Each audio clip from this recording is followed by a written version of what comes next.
जय श्री बालाजी। 15 जून 2025 सुबह 6:44 पर सूर्यदेव मिथुन राशि में प्रवेश करने वाले हैं।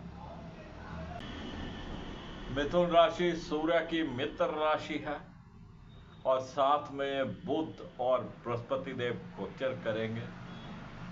बुध का गोचर कुछ दिन के लिए रहेगा, लेकिन मेन ज्योति सूर्य और बृहस्पति देव की मिथुन राशि में रहने वाली है। सूर्य का यह गोचर, जो कि मासिक फलादेश भी कहलाता है, ये 1 महीना सूर्य देव मिथुन राशि में रहने वाले हैं। ये सूर्य का गोचर आपके लग्न के लिए क्या फल करने वाला है, किन बातों का आपको ध्यान रखना है, कौन सी आपको उपाय करने हैं, किन बातों का आपको ध्यान रखना है, कौन सी सावधानियां बरतनी है, मैं राकेश वशिष्ठ बताऊंगा आपको। बने रहिएगा मेरे साथ वीडियो के अंत तक।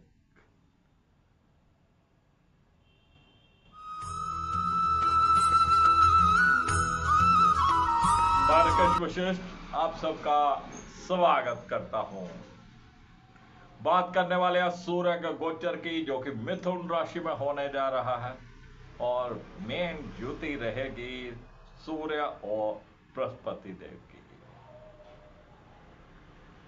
राहु की भी दृष्टि रहने वाली है। सर्वप्रथम बात करते हैं मेष लग्न की। मेष लग्न के लिए सूर्यदेव पंचम भाव के स्वामी होते हैं और नवम भाव के स्वामी के साथ तृतीय भाव में ज्योति करने वाले हैं। राहु की दृष्टि रहने वाली है। ये बहुत ही अच्छा एक कॉम्बिनेशन यहाँ पे बनने वाला है। विद्यार्थी वर्ग के लिए बेहतरीन समय। बस थोड़ी लापरवाही अगर आप छोड़ दें तो विद्यार्थी वर्ग के लिए बेहतरीन समय। अपनी पढ़ाई लिखाई में वो बहुत अच्छा आउटपुट यहाँ पे निकालने वाले हैं। और थोड़ी सी लापरवाही अगर छोड़ दे तो वो थोड़ी एडवांस स्टडी भी कर सकते हैं। जो काम उनको छुट्टियों के बाद स्कूलों में कराया जाएगा, उसकी भी आप ये पहले ही तैयारी कर सकते हैं। बहुत अच्छा रिजल्ट यहाँ पे मिलने वाला है। और जो पति पत्नी संतान की इच्छा रखते थे, उनके लिए भी समय अति उत्तम है। संतान प्राप्ति की संभावनाएं बनेंगी, लेकिन थोड़ी सावधानी आपको बरतनी पड़ेगी। प्रिकॉशंस। ये राहु की दृष्टि, कुछ न कुछ आपको सावधानी बरतनी पड़ेगी। जिनके बच्चे बड़े हैं उनके लिए भी समय अति उत्तम है। उनके बच्चे कुछ ना कुछ अच्छा कार्य करके दिखाएंगे, लेकिन नजर आपको अपने बच्चों के ऊपर रखनी पड़ेगी। ये राहु की दृष्टि कुछ ना कुछ गड़बड़ भी कर सकती है। लेकिन पंचम भाव हमारे इष्ट देव का भी रहता है और नवम भाव हमारे भाग्य का और हमारे गुरुओं का, हमारे धर्म का।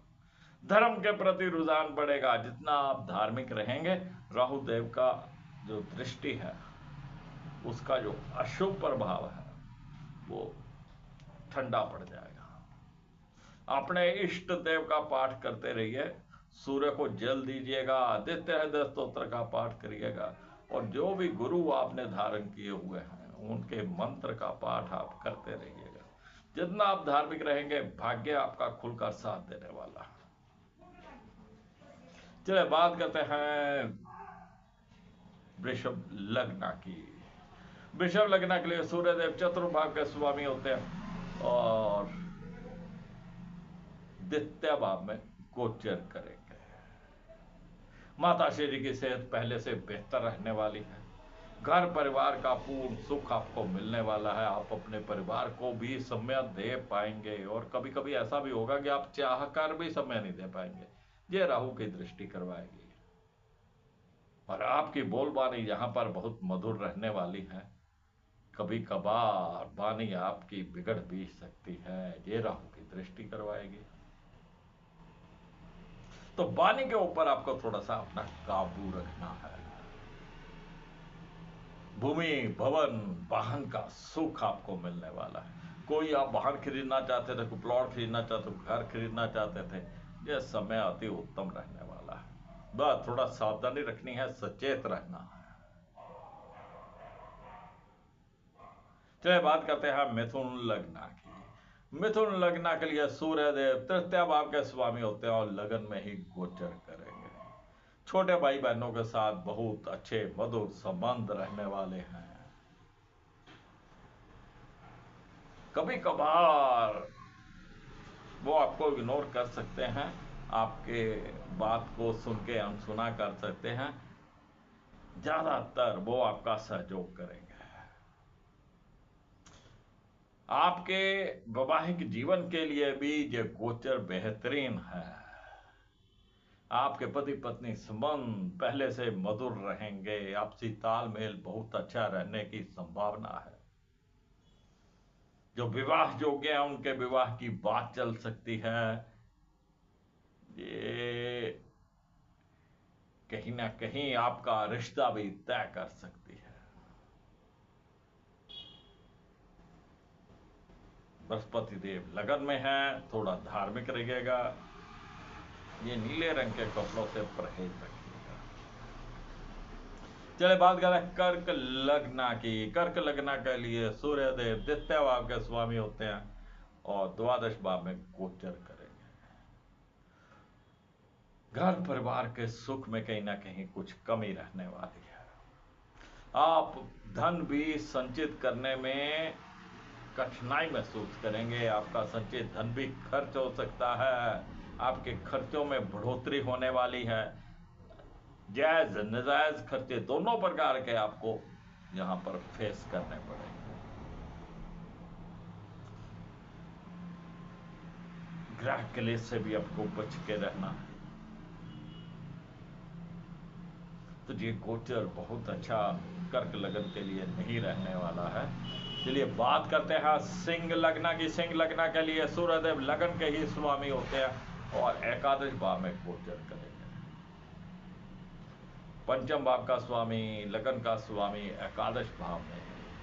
इष्ट देव की कृपा आपके ऊपर बनने वाली है। गुरुओं की कृपा, साधु सन्यासियों की कृपा आपके ऊपर आने वाली है। आप ऐसे में साधु सन्यासियों गुरुजनों का आशीर्वाद लेते रहिए। आपकी सेहत पहले से बेहतर रहने वाली है। आपकी जायज इच्छाएं यहां पर पूर्ण होने वाली हैं और बड़े भाई बहनों के साथ आपके संबंध पहले से बेहतर रहने वाले हैं। लेकिन कभी कभी वो आपको इग्नोर कर सकते हैं, लेकिन आपको अपनी तरफ से संबंध अच्छे रखने हैं। संतान पक्ष के लिए भी ये समय आते ही उत्तम है। जो पति पत्नी संतान की इच्छा रखते थे उनके लिए समय आदि उत्तम है। कंसीव कर सकते हैं, संतान का सुख मिल सकता है। जिनके बच्चे बड़े हैं उनके बच्चे भी कुछ ना कुछ अच्छा कार्य करके दिखाएंगे जिससे आपको गर्व महसूस होगा। विद्यार्थी वर्ग के लिए भी बेहतरीन समय है। यही समय है, आप जो भी पढ़ेंगे, जो भी आप तैयारी करेंगे उसकी बहुत अच्छी आउटपुट निकलेगी। सूर्यदेव को जल दीजिएगा, आदित्य हृदय स्तोत्र का पाठ करिएगा, गुरुजनों का आशीर्वाद लेते रहिए, धार्मिक रहिए, आपके लिए अति उत्तम रहेगा। चलिए बात करते हैं कन्या लगन की। कन्या लगन के लिए सूर्यदेव द्वादश भाव के स्वामी होते हैं और दसम भाव में गोचर करेंगे। द्वादश भाव का स्वामी दसम भाव में। आपके व्यापार में, आपकी जॉब में कुछ ना कुछ उथल पुथल चलती रहेगी, लेकिन आपको अपनी जॉब में, अपने व्यापार में पंक्चुअलिटी दिखानी है। आपको अपना कार्य समय पर पूर्ण करना है। आज का काम आज ही, अभी का काम अभी। अगर आपने कुछ भी लापरवाही की तो फिर राहु की दृष्टि आपकी टांग खींच देगी। कोई ना कोई आपकी पीठ के पीछे चुगली निंदा करेगा, फिर आपको समस्या खड़ी हो जाएगी। जो मल्टीनेशनल कंपनी में कार्य करते हैं उनके लिए अति उत्तम समय है। जो इंपोर्ट एक्सपोर्ट का कार्य करते हैं उनके लिए भी समय अति उत्तम है। जॉब के सिलसिले में, व्यापार के सिलसिले में कुछ ना कुछ अच्छा जरूर करेंगे। जी बृहस्पति देव की स्थिति साथ में है तो कुछ ना कुछ लाभ की संभावनाएं बनी है। चलिए बात करते हैं तुला लग्न की। तुला लग्न के लिए सूर्यदेव एकादश भाव के स्वामी होते हैं और नवम भाव में गोचर करेंगे। एकादश भाव का स्वामी नवम भाव में, जायज इच्छाएं आपकी पूर्ण होंगी। बड़े भाई बहनों के साथ अच्छे संबंध बनेंगे, उनके साथ आपका सहयोग मिलेगा। वो आपका थोड़ा कहने में भी रहेंगे, लेकिन कभी कभार आपको इग्नोर कर सकते हैं, इसमें कोई दो राय नहीं। लेकिन आपको अपनी तरफ से संबंध अच्छे रखने हैं। आय के साधनों के लिए भी गोचर बेहतरीन है। आय के नए नए साधन पैदा होंगे। जो नई जॉब की तलाश कर रहे थे उनके लिए भी समय अति उत्तम है। भाग्य यहाँ पे आपका खुल के साथ देने वाला है और लाभ की संभावनाएं पूर्ण रूप से यहाँ पर बनने वाली है। चलिए बात करते हैं वृश्चिक लग्न की। वृश्चिक लग्न के लिए सूर्यदेव दसम भाव के स्वामी होते हैं और अष्टम भाव में गोचर करेंगे। राहु की दृष्टि आपको अपनी जॉब में, अपने व्यापार में कई तरह की परेशानियों का सामना करना पड़ेगा। आपको पंक्चुअलिटी दिखानी है, आपको अपना समय पे कार्य पूर्ण करना है, नहीं तो राहु की दृष्टि आपकी पीठ के पीछे आपकी टांग खींच देगी, आपको पता ही नहीं चलेगा। कोई ना कोई आपकी चुगली निंदा कर देगा। अगर आपने पंक्चुअलिटी रखी है, आप पंक्चुअल रहे हैं, अपना काम पूर्ण किया है, तो फिर कोई कुछ करता रहे, कुछ नहीं बिगाड़ता है। लेकिन ऐसे समय में जॉब बदलना, जॉब छोड़ना बहुत अच्छा नहीं होगा। जैसे भी हो अपनी जॉब में, अपने व्यापार में डटे रहिए, जैसे चलता है वैसे चलाइए। जो मल्टीनेशनल कंपनी में कार्य करते हैं उनके लिए समय अच्छा हो सकता है, जो इंपोर्ट एक्सपोर्ट का कार्य करते हैं उनके लिए भी समय अच्छा हो सकता है। चलिए बात करते हैं धनु लग्न की। धनु लग्न के लिए सूर्यदेव चलिए बात करते हैं धनु लग्न की। धनु लग्न के लिए सूर्यदेव नवम भाव के स्वामी होते हैं और सप्तम भाव में गोचर करेंगे। भाग्य भाव का स्वामी सप्तम भाव में बृहस्पति देव के बाद लग्नेश और भाग्येश का संबंध सप्तम भाव में। डेली रूटीन आपकी बहुत अच्छी रहने वाली है। भाग्य आपका खुलकर आपका साथ देने वाला है। पिताश्री की सेहत पहले से बेहतर रहने वाली है और आपकी खुद की सेहत भी बहुत अच्छी रहने वाली है। लाइफ पार्टनर के साथ भी आपके बहुत अच्छे मधुर संबंध रहने वाले हैं। सेहत तंदुरुस्ती बनी रहेगी, आपसी तालमेल बना रहेगा, लेकिन किसी भी वहम भरम से आपको बच के रहना है। आप कोई भी सलाह करें, अपने लाइफ पार्टनर के साथ सलाह करें।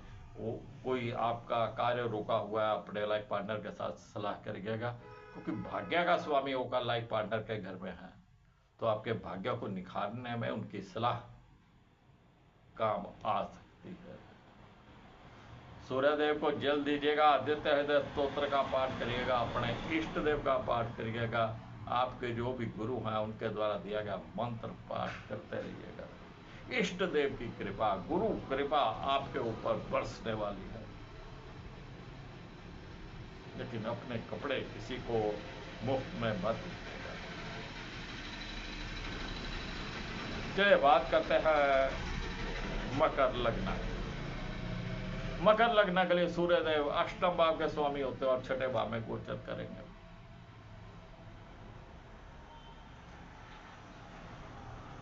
विदेश से संबंधित कोई ना कोई सूचना आपको प्राप्त हो सकती है। कोई डॉक्यूमेंट्स आने वाले थे वो डॉक्यूमेंट्स आ सकते हैं। कोई आपने वीजा के लिए अप्लाई कर रखा था वो वीजा की सूचना आपको मिल सकती है। वीजा आएगा नहीं आएगा वो आपके जन्म कुंडली पर ऊपर रहता है। तो खास यहाँ पर सूर्यदेव कुछ खास नहीं करने वाले। हाँ, विदेश से संबंधित कुछ ना कुछ लाभ यहाँ पर दे सकते हैं। चलिए बात करते हैं कुंभ लग्न की। कुंभ लग्न के लिए सूर्यदेव सप्तम भाव के स्वामी होते हैं और पंचम भाव में गोचर करेंगे। पति पत्नी संबंध बहुत बढ़िया रहेंगे, आपसी तालमेल बना रहेगा, एक दूसरे का सहयोग करेंगे। जो अविवाहित है, जिनके लिए लड़का या लड़की देखा जा रहा था, उनके रिश्ते की बात कहीं ना कहीं चलने वाली है और बात भी तय हो जाएगी, रिश्ता भी पक्का हो जाएगा, शादी भी रखी जाएगी। लेकिन ये सूर्य का गोचर जो पंचम भाव में है, कहीं ना कहीं प्रेम प्रसंग के लिए भी बेहतरीन रहने वाला है।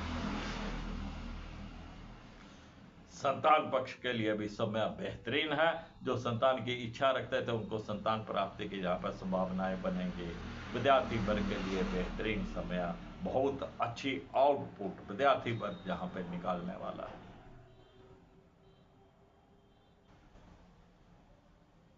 चलिए बात करते हैं मीन लग्न की। मीन लग्न के लिए सूर्य देव छठे भाव के स्वामी होते हैं और चतुर्भाव में गोचर करेंगे।